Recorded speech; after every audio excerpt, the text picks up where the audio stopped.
This is David Wheeler with us today. He and I first met, I don't know, I think it was in about 1910 when Linux was new, and security was just starting to be a concern with Linux because it was getting widely used. And I met him involved in that because he's always written papers and put them online about Linux security. And now he's a technical lead for the Linux Foundation badging project. I'm Robin Miller, of course, for Phosphorus. So tell us, David, what is the badging project and why do we care? Well, let me start with some background first. Okay. Really, it comes back to 2014, the Heartbleed vulnerability in OpenSSL. People realized, wow, important project, important vulnerability, and when we start looking into the project itself, it was kind of a project in trouble. There weren't many people working on it. They didn't really put a lot of time compared to the importance of it. So the Linux Foundation actually created this overall project called the CII, Core Infrastructure Initiative, to try to help open source software projects, particularly important ones, be better in terms of security. Now, the CII first invested in a couple specific projects, but they also realized, we need to find ways to improve the security of open source software in general. And that's when they kicked off this badging project. And as you mentioned, I'm the technical lead of it. So the idea here is there's a whole bunch of practices that are kind of best practices. Things that most people would agree, yes, we should be doing that. But not everybody's doing that. Certainly in the OpenSSL project, when people started looking at, there are a lot of things that people said, wait a minute, shouldn't they be doing that? Shouldn't they be doing this? Shouldn't be doing that? So basically, we went out and talked to a number of projects, went to a whole bunch of documents, and basically people have written up, how do you run an open source software project well? We tried to take all that, boil it down into a set of criteria, and then once we had a set of criteria, we created a website, well, it's really a web application, where projects can show up, explain whether or not they meet the criteria, and if they meet enough of them, they get a badge. Sort of like ISO 9000. Oh, I hope not. Well, no, but I'm talking about the intent. That's right. In terms of the intent, that's absolutely right. But there are some differences here. This is very much focused on what people actually agree generally are good things for open source software. Okay. Some of those things we can actually figure out automatically. Where we can, we already do that to some extent. We're doing it more. And for the rest, the projects themselves report that, but their answers get posted online.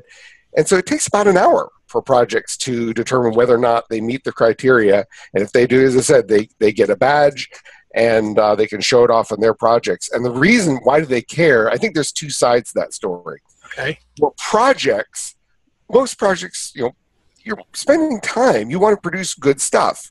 But it's easy to forget to do the important things when you're in the middle of, oh, I got this problem or got that problem. So it's really helpful to go back and say, what are the things we should be doing, compare it to what you're actually doing, and if there's an important gap, you can go fix that quickly. I think, so that's kind of the supply side. On the demand side, most people who are going out and looking, gee, should I use this project? Should I use the software from this project? They'd rather use software from projects that are going to stick around. They're doing a good job, and that badging helps them also. So basically on the demand side, figure out, is this a project that's doing well or is kind of in trouble? And let me give you a quick cycle back. We actually went back after we created the criteria at looking at OpenSSL before Heartbleed. And it turns out that they only met about 2/3 of the criteria. So we didn't really rig it specifically for that project, but it was very, very clear from that the project had problems. And that, by the way, would have already given an indication to potential users that, wow, it's not that you can't use this, but there are some things to be worried about. Okay, now here's sort of a hypothetical. Sure. Sort of. It's a hypothetical hypothesis. Okay. If they had met the badge criteria, would that vulnerability have arisen? That's difficult. It might have. However, I think there'd be a difference. It's very, very difficult to decide that one program just has no vulnerabilities at all. I mean, even if you use formal methods and mathematically prove a program, that still goes back. I mean, the strongest way we have to assure ourselves there's no vulnerabilities is mathematical proof. It's very rarely done right now because of the difficulties. And even then, that requires that your specification be what was actually meant. So we don't have a technique that absolutely guarantees there are no vulnerabilities. Okay. But what we do have is ways to reduce the risk, reduce the damage, reduce the likelihood. Okay. And so could Heartbleed specifically have happened? Maybe. But what's different is that OpenSSL, for example, had a huge backlog of reported problems, and they were very slow about responding. And this was one of the underlying causes for, well, not just Heartbleed, but many other things. This lack of proactivity, this slowness of response, the lack of using a lot of tools. For example, one of the things that we require people to do is to describe what's required to put in a contribution. And OpenSSL, for example, had very, very little information about that. Its code was notoriously complicated. They didn't have an agreement on internally, really, on how to even just structure the code. So I don't know if you ever looked at OpenSSL at the time. No. I have, and oh my gosh, there are reasons nobody wanted to review that code. It was hideously complicated, hard to answer. When Heartbleed first came out, it turned out to be very, very, very difficult to answer simple questions about the code that were true-false questions. You should be able to quickly answer certain technical questions that it turned out people would get wrong or would take days to answer. And it was all part of this failure to make it easy to collaborate, difficulties in slowness in response. And so while I'm not sure I couldn't guarantee you that Heartbleed couldn't happen. What I could say is that projects which follow best practices are a whole lot easier to collaborate with. They've resolved a lot of the problems with collaboration, and as a result, you're much more likely to find problems. And if problems leak out, they're much more likely to get fixed quickly, have a way to respond to things quickly, and that sort of thing. Okay, does this cost money? No. No. No money. Even if you're a gigantic corp? Don't care. Don't care. The goal, in fact, that's one of the key goals here is that, you know, there are some open source projects which are flush, have quite a bit of money, but there's a lot who don't. And we don't want that to be a barrier.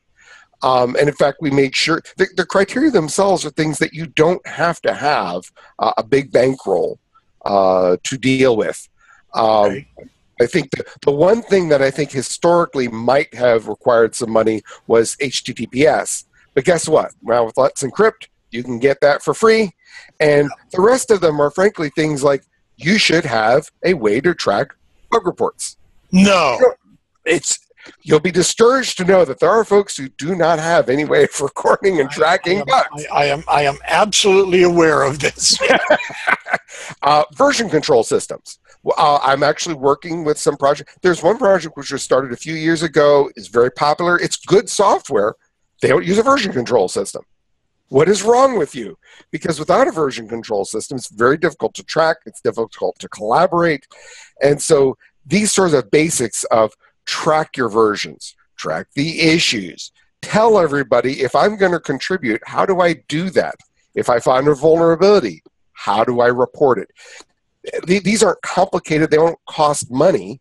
They take a little time maybe to think through, but they pay dividends because it makes it much easier for everybody else, be it big corp or tiny contributor or flyby contributor to contribute because they've got the basics down.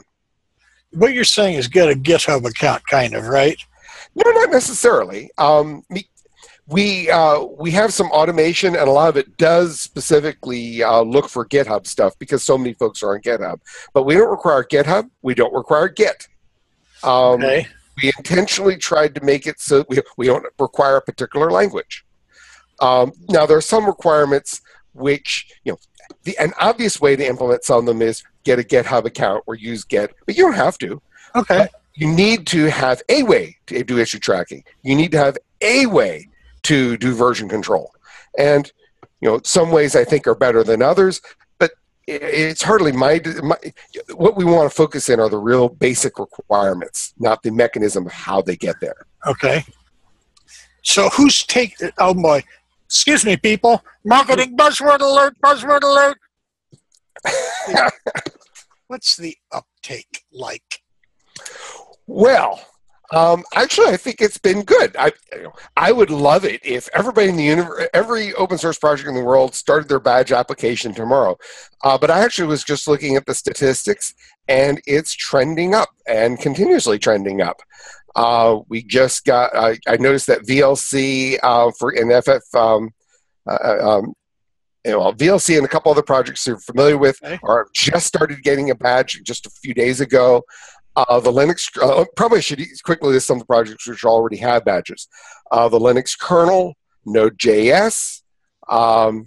Let's see here. The I'm drawing a blank. OpenSSL, which now I mentioned OpenSSL originally would not have, but they've made a lot of changes and improvements, and I'm happy to report that they've actually now meet the criteria and that required some changing on their part. But they were good changes. They weren't objecting to them.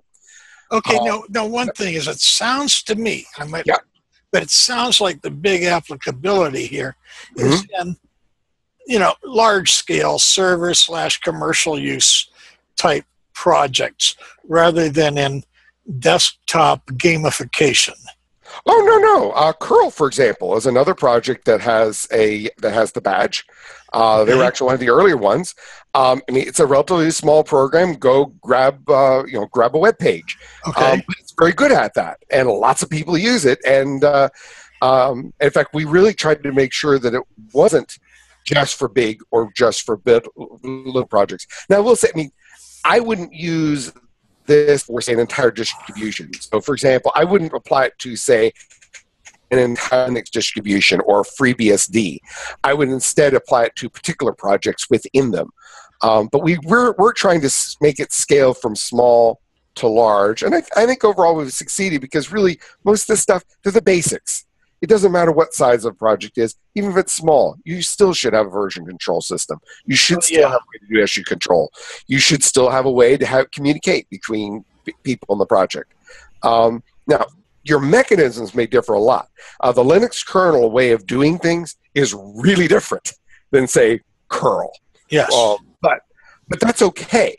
As long as you step back and say, I don't care how you do it, you just need to do version control. I don't care how you do it, you need to do issue tracking.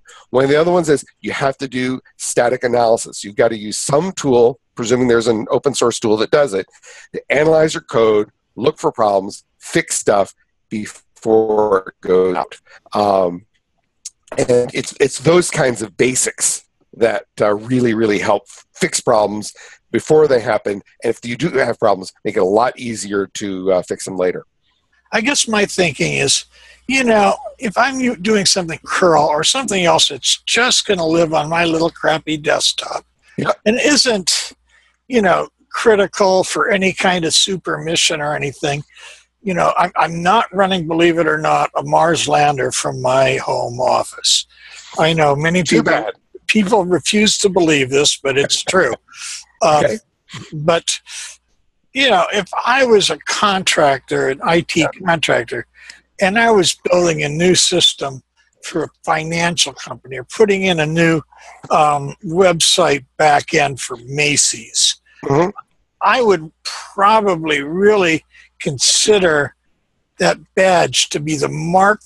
If it was two equivalent projects, I would look for it pretty hard, I would too, because the badge was intentionally not designed to be very hard. It's designed to be general consensus. Most open source projects agree to this. Now, that does actually remind me of something, though. We do intend in the future to add higher badging levels for, hey, you are running the Mars, something on Mars. If you're going to run something on Mars and it's really critical, important, we would expect you to meet all the criteria and much higher levels of criteria. But what we're really hoping right now is let's start with the basics. Let's try to get on that basic level. And then as we get more experience, I think we'll be at a better place to figure out those higher level criteria based on the experience we've gathered from that basic level. And then, we've actually started already gathering some probable, what we're currently calling gold and platinum level badges instead of what the current level is what we call passing. And for a number of them, it's really just stronger and more rigorous versions of the criteria that are already in place.